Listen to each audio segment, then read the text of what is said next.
Here are some tried and true strategies to turn the tide in a neighborly border war. You can build a fence, you can file a lawsuit, or if you're Liz Ennis in Poughkeepsie, New York, you can fire up your trusty chainsaw. Now that's a game changer. Her backdoor neighbor, Steve Jager, put up a fence on what Liz considers her property. After her legal efforts failed, she turned to more direct action. Figuring the best defense is no fence, she ordered her handyman, Jose, to go to work. When you heard the buzzing of the chainsaw? The angel sang. Okay, let's hear it again. As the chainsaw buzzes, we begin to wonder, how does one get to this point? A couple of times it has happened where people will reach out to me and they wind up being the neighbor from hell themselves. What did you think about that when they chainsawed your fence? Oh, we were very upset. Chainsaw my fence down. The Jagers sued and then settled with the Ennises, but neither side is admitting to any wrongdoing. If you could talk to her right now, what would you Can't say? talk to her. Why? Like talking to a wall. Today, the fractured fence has since been mended.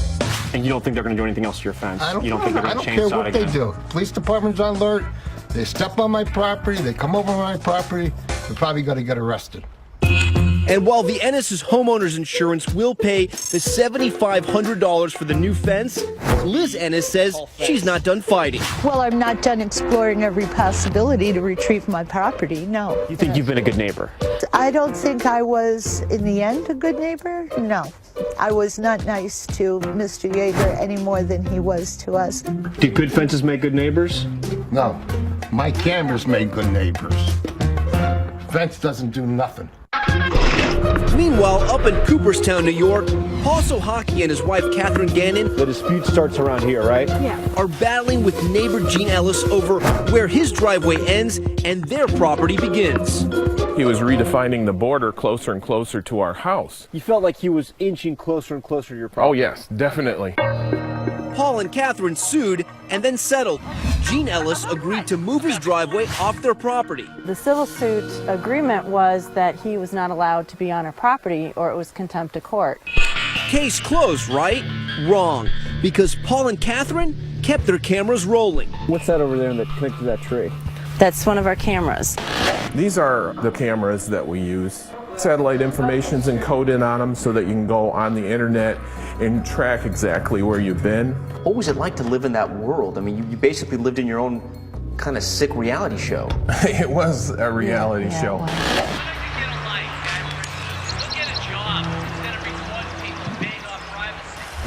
Paul and Catherine and Gene all starring in an 8-year-long saga Go ahead. they both might call The Knucklehead Next Door. Gene, just stop. There's reality and there's reality.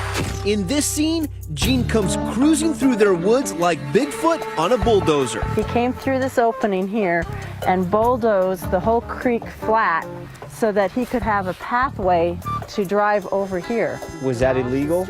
He did get arrested for that. Gene Ellis was put on a 6-month probationary period for trespassing, but Paul and Catherine say he continued to harass and threaten them, even calling the police on them numerous times without cause. Going on a family walk on the street. We're on a public road. You need to leave us alone. Gonna call the police and tell them some more lies, Gene? Go ahead. Armed with their videos as evidence, they lobby the local district attorney, John Meal, to take action against their neighbor, Gene Ellis. Just listen to this tense phone call from the DA that Catherine recorded. He was walking around about 30 feet into our land, walking around on our property. That's horrendous. That is against the court order. He is not allowed to do that. If you're not going to uphold a court order, what kind of DA are you? I sure am glad I don't have neighbors like either of you two. You're not afraid of him. This whole thing is ridiculous. All of you are acting like 10-year-olds. You saw the videos. All of them. No crime committed by Mr. Ellis that you saw. Nothing. The DA, John Meal, says Paul and Catherine's videos were more revealing than they realized. So the evidence they showed you actually showed you something much different, which was what? It showed them actually committing a crime against him. With all of these videos, it was the best evidence against themselves. The DA finally did take action, but not the action Paul and Catherine expected. They were arrested, both of them. They were eventually arrested when we actually had some independent evidence of a witness who was able to confirm that the Sohakis were following Mr. Ellis around. Okay, he went the other direction. and taking pictures of him. State police arrested Paul and Catherine. They were handcuffed, fingerprinted, and charged with stalking Gene Ellis. All of the evidence, every shred of evidence that they gave me was against themselves.